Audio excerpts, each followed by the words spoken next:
How are you guys? My name's Alan. I am a corporal in the Australian Defence Force. This is Jess Johnson. She's an aviation technician.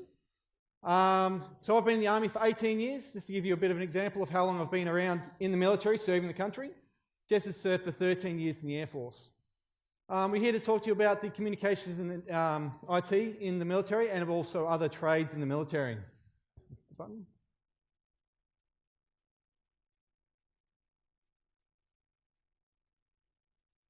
Okay, so there are different entry methods into getting into the Australian Defence Force. So most people hopefully have heard about the Australian Defence Force. You can come through as an officer, so you can go through for ADFA and go get a free uni degree. You can go through as a direct entry and just become a leader in the military, or you can apply for the Defence University sponsorship. So ADFA, that is an avenue where ADFA has a very limited number of degrees available. And we offer sponsorship, so you can go to any university across Australia. All you need to do is complete your first year of your degree and apply for the sponsorship. So from then we'll take over paying for your uni degree and actually give you a good salary. Other entryways are direct entry, so such as myself and Jess. So you can come through as a non-technical trade. I started as a non-technical trade as a combat engineer, but transitioned across into a technical trade as a draftsman. Jess, on the other hand, started as a technical trade as the avionics technician. Okay. Next. Yep. ADFA. Okay, so ADFA. Has anybody heard of ADFA before? Yeah, good. Well, by the end of it, I should see all hands up. So ADFA is our university down in Canberra, and that's partnered with UNSW. So we offer degrees the same as UNSW. So some of those degrees are arts, business, computing and cybersecurity, Bachelor of Information Technology, Bachelor of Science, Bachelor of Engineering in Aeronautical or Civil, Electrical or Mechanical, and Bachelor of Technology Aeronautical. As you can see there, we have our ATARs up on the slide, and some of you might notice that they are a little bit lower than, say, Sydney Uni. So that's because we're looking for a candidate that is well-rounded and that can be a leader in our organisation. Okay, so when I say leader, we don't want the Prime Minister, okay?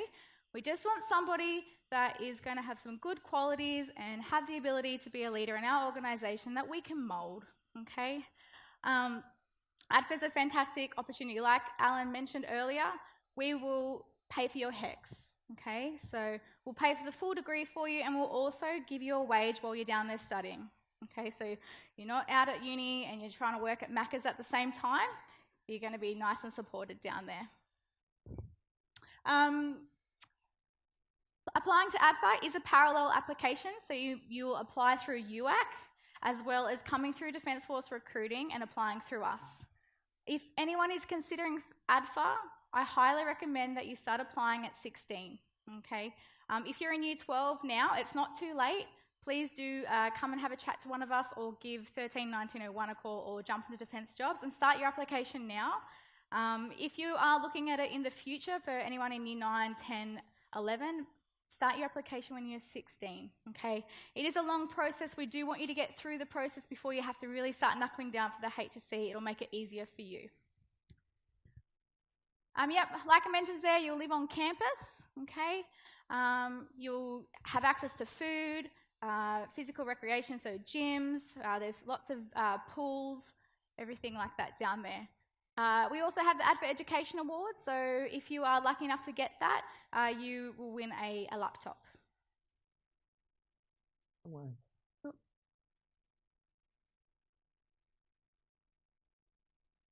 Okay, so direct entry officers. So you do not need a degree to come into the military as an officer. The only difference to that one is you earn equivalent to a graduate salary, so you'll be on about the $60,000 to $70,000 a mark, straight out of school. Not too bad. You'll develop leadership and management skills. So if you come through as the Army, you go down to RMC, so right next door to ADFA, and you do 18 months worth of training. So that develops your leadership style and your management skills to work, to actually manage people like myself and Jess and try and keep us out of trouble most of the time. If you're going through for the Navy, you go down to HMAS Cerberus for 6 months. There you'll learn your basic military skills, and then you'll be actually sent out to the minor or major fleets, where you'll actually develop all those skills with under the supervision of some of the other senior military officers. In the Air Force, you go out to East Sale. East Sale. And you go out there for about 6 months as well, and it's the same sort of process as the Air Force, as the Navy. I should fix that slide up. Direct entry officer, so you can come through as a pilot if anyone wants to come as a pilot into the Air Force and the Navy. Okay, so you don't need a uni degree to fly our fast jets or the Navy helicopters. If you do want to come through as an Army pilot, you will need to go through to uni though at the moment. Okay. Okay, so Defence University sponsorship. So I have spoken to a few people out at our stand about this. A lot of people don't know about this pathway. It is a fantastic option, okay?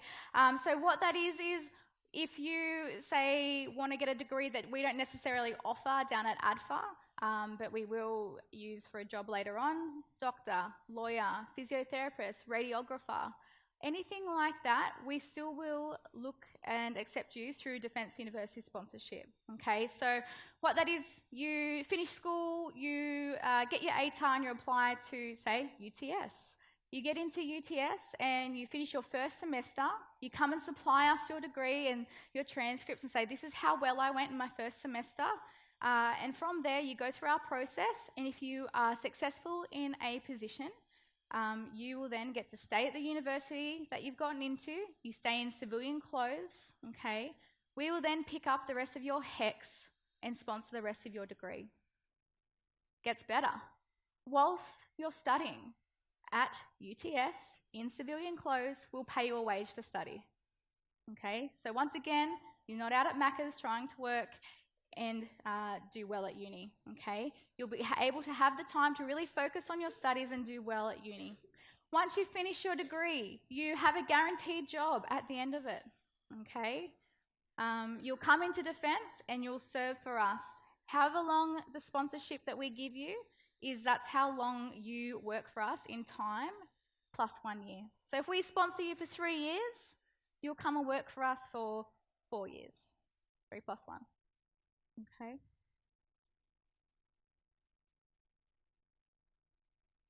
Long way. I'm going backwards. Okay, so non-technical trades. So most people here would already pass grade 10 English and Maths. Yes? There's a few grade 9 people here today. So you can come through as a general entry soldier or sailor or airman. In no way am I encouraging you to finish school in grade 10. I'm highly encouraging you to grade through to grade 12, okay? Just going to get that out nice and clear. I am a parent. So you get quality training. So we are a very unique registered training organisation. Obviously, we work for the military, and we have some very unique roles. We do have a lot of civilian qualifications that we do pick up through our training zone, okay? If we don't pick up the full qualification, then we pick up a good majority of it. You can make up those little bits from then on. What else? You'll be trained in your job role. So you will be trained in your specific job role, whether it be technology, whether it be engineering, whether it be artillery, and all those roles. You will be a subject matter expert. So when further in your career, you can be actually called upon to actually give guidance to some senior military members about your career or what your opinion of a particular situation is. And you will develop leadership over time. So one saying is that every member in the Australian Defence Force is a leader. It just depends on your level of leadership. So as a junior soldier, you won't have much leadership requirements, but as you work your way up the ranks, so through getting to corporal, just myself, we can be in charge of managing up to about 15 people. Okay, so that's just making sure they're getting all their jobs done and actually making sure they're done correctly as well. Technical trades. Okay, so that's what I do. So I'm an avionics technician, so I'm like an electrician but on aircraft. Like Alan mentioned, you only need to complete year 10 in English, Maths and Science for that role. And the good thing about this is you don't actually need any prior knowledge, okay? So I had no experience using tools before I joined, and Defence was responsible for teaching me everything. Okay, so if you're sitting out there in the audience thinking, oh, I'd love to be a carpenter, but I've never used a tool before, it's totally okay, all right? You're going to learn the hand skills through Defence. Accelerated training, that's right. So you will do your apprenticeship in a shorter amount of time. Okay, you do it at our schools, and it's still the same accreditation through TAFE. You get paid more than civilian apprenticeships. Does anybody know how much a civilian apprenticeship roughly earns? No? Approximately 20,000, maybe 25, okay? With defence, you're on about $55,000 to $60,000. Big, big difference. Yeah. Like I mentioned, national qualifications, and you only do need the Year 10 passes in English, Maths and Science. And like it says on the bottom there, 26 different trade careers in defence available. Okay, so we've got metalsmith, plumber, electrician, vehicle mechanic, GEC fitter, armament fitter, avionics, aircraft technician. They're just a few. And like I mentioned, you don't need that prior knowledge or experience. Okay, so we do offer a gap year program as well. So this is open to grade 12 school leavers. It's where you get to have a year, so if you're not quite committed to joining the military for full-time service, you can come into the military, Army, Navy and Air Force and do a 1-year commitment, okay? At the end of that, you will be given the opportunity to either continue your service into the full-time service. You can either go into reserves or you can transition out and go into a university degree or wherever you'd like to go from that.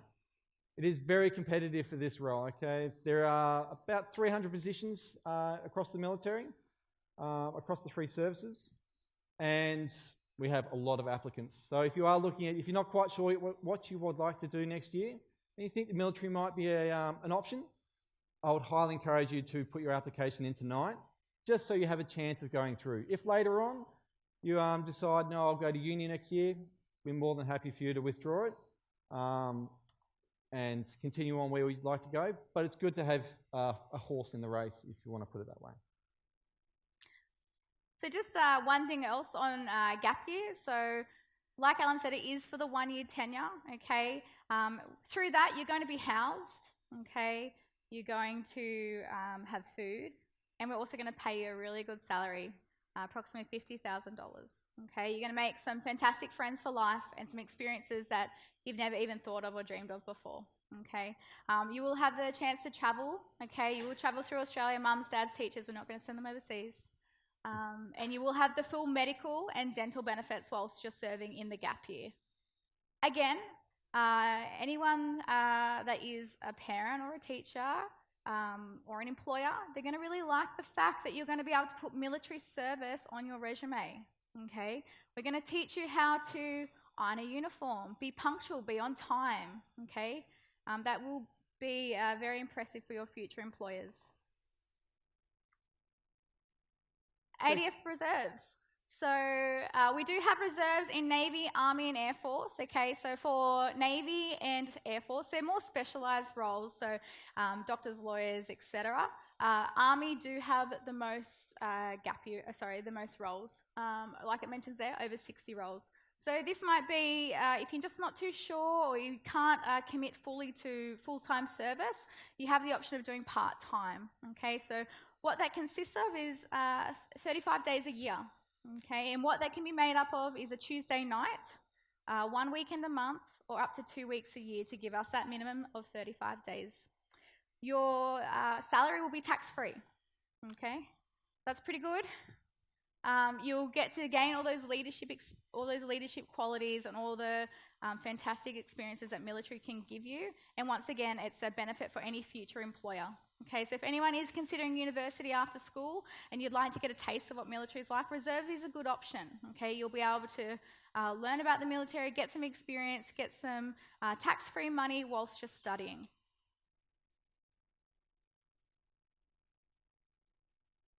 Okay, so eligibility to join the military. So as it says up there, officers. So all you need to have is a pass in English and 3 other subjects. For pilot, English, maths and 2 tertiary subjects. For an engineer, English, maths and physics.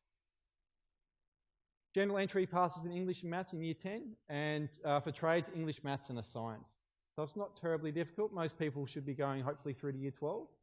It just depends on where you want to end up in the military if you do choose that way, on what subjects you do choose through your school. And when we say a pass mark, it's either a C or 50 and above in your second semester results or your final exam for that year. Okay, so it's very achievable. Okay, so anybody that's in year 10, make sure you get those marks. If you've gone past year 10 and you didn't get those, but you're doing maths and science in year 11, we can use that too. Okay.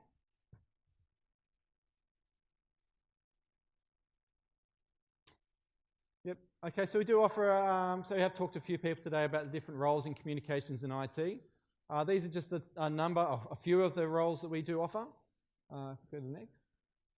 This is what we offer across the Navy.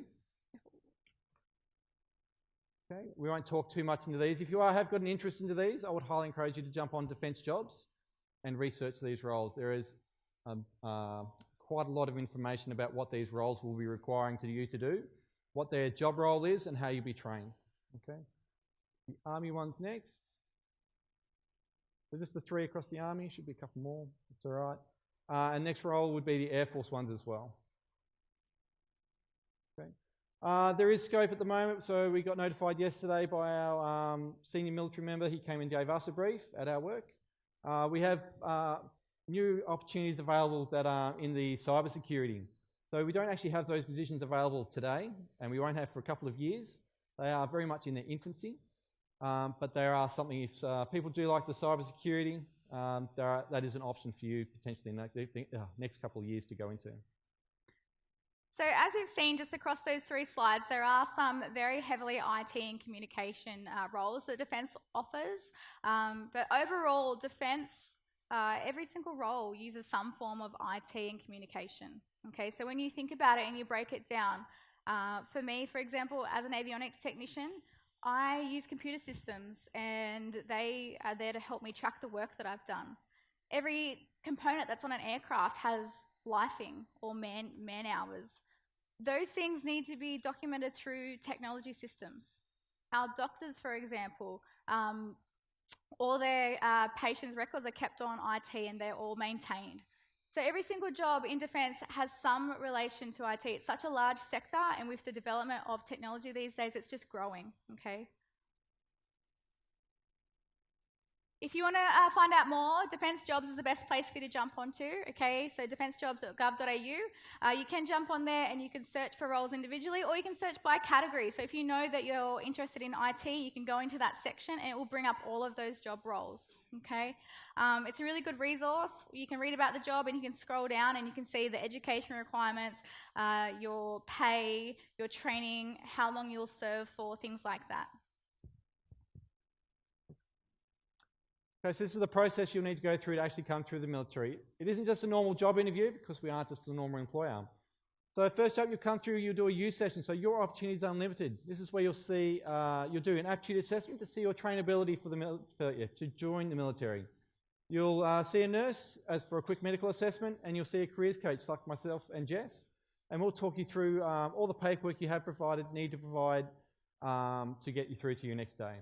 Then you'll do an assessment day, so you'll see a doctor. So first you'll see a nurse do some prelims, then you'll see a doctor to do a full medical examination. You'll see a psychologist to see how you would adapt into the military. Then you'll see a senior military member to actually interview you about the job role, the specific job role or job roles that you're going for. So you can come through for one job, or you can come through for up to 3. Okay. From there, as long as you're successful, you'll be given, if you're going for a officer as well, you'll need to do an officer selection board, which is off on the side. That's where you'll actually be assessed again against your leadership potential in the military. From there, you'll do a fitness assessment. So we do have a fitness requirement, which we'll go over in a little bit. So you do push-ups, sit-ups, and the beep test. There are different requirements for Army, Navy, and Air Force. And as long as you're successful with that, you'll either come through and enlist or appoint into the military. Okay, so fitness. Fitness is a very big part of the ADF, okay? So like Alan just mentioned, it is something that you need to complete before you can enlist or appoint. And it will consist of the beep test, the sit-ups, and the push-ups. We have a fitness app, it's called ADF Active, okay? Even if you're not considering joining the military, I would highly recommend this app, okay? You can do a practice fitness test, see how you go, and you can pop in your scores, and if you're struggling with one component, it will create a workout plan for you and spit that out for you that you can then work on to then be able to do that component that you're not able to complete yet. So even mums, dads, teachers that are in the room, it's a fantastic resource for yourself as well. These are the requirements. So Navy, beep test of 6.1.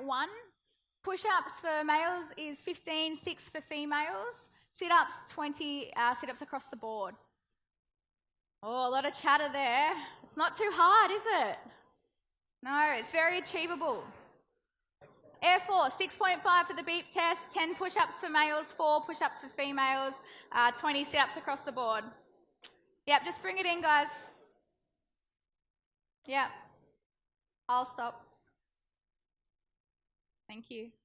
Army, 7.5 on the beep test, 15 push-ups for males, 8 push-ups for females, and 45 sit-ups across the board. Okay? So really, it is very achievable. If you start training now, you'll be fine. Okay? Social media, we have Facebook pages, okay? I'm sure some of you have seen them, Defence Jobs, you can jump on there, have a look. And the best one is... Next one. Oh, no. YouTube. We have YouTube? No. One of the best ones I would like to recommend is jumping onto YouTube, okay? If you jump on there, you can search by our roles. The site is the defencejobs.gov.au YouTube site, and there's all the roles there, and it's a day in the life of. So day in the life of a pilot, day in the life of a combat engineer. You'll get to see what we actually do on a day-to-day basis. Okay, it's really good. It lets you see the youth session that you're going to come in and do, the assessment day, so you're going to have a really good understanding of the process and all of the job roles. For more information, you can jump onto defencejobs.gov.au, Facebook, we've got Instagram, we've got Twitter, YouTube, and LinkedIn. Okay, we'll be hanging around at the end as well if you do want to come and have a chat to us. Do you have any questions anyone has at all for military? Yep.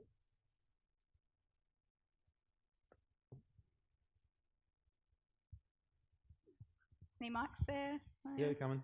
Why is the fitness test requirements for the female lower than the males?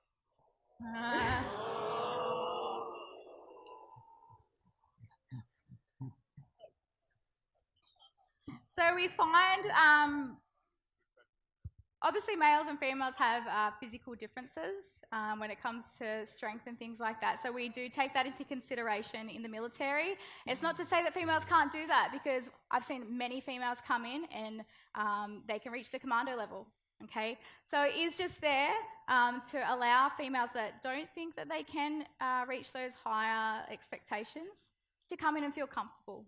Okay, we have a lot of fitness programs out there for females as well. Okay, we have a fit prep program. So if you're sitting there thinking, I can't even make the minimums, we actually have a mentor program where we'll mentor you to be able to pass those minimum standards. Okay, if you can beat those, that's amazing, and that's highly encouraged. Okay, like it mentions, it is just a minimum there.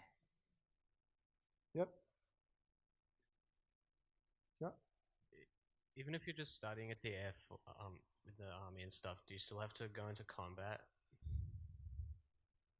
So Yeah. what do you mean studying, as in? Like just studying, like at the schools? So university sponsorship or ADFA? Yeah. Yep, okay, so there might be opportunities where you will be required to go over into a combat role. At the moment, the war zones are drying up, as we'd say, so we haven't got as much commitment overseas. So for that reason, there wouldn't be as much requirement, but there can be a requirement for you to actually serve overseas. Okay, all good? Okay, so we're actually run out of time today. Thank you very much for coming. I hope you enjoyed the presentation.